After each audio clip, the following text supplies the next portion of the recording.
So, the headlines from my side after spending time on this and previous studies would be that managers are looking at AI tools as sort of a new frontier for up-leveling their businesses and finding ways to lower costs.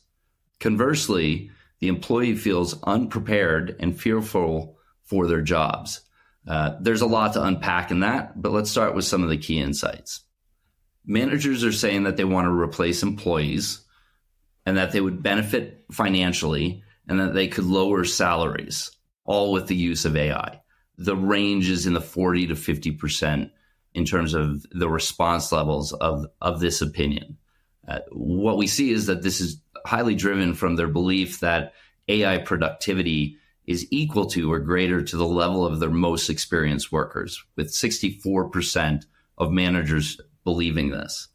I believe after 2 years, they have some real experience to draw on versus just the public studies you hear about where an LLM is taking the SATs or able to graduate from college in record time.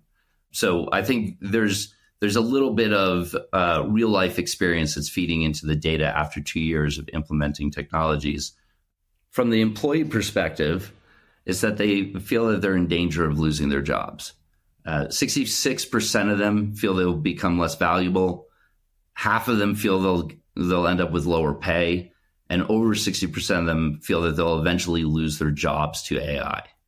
One of the major silver linings that I observed this year versus last year, that's because we ran the study twice, is that as managers and as businesses experiment and start to leverage AI tools in the workplace, their expectations become a little more grounded.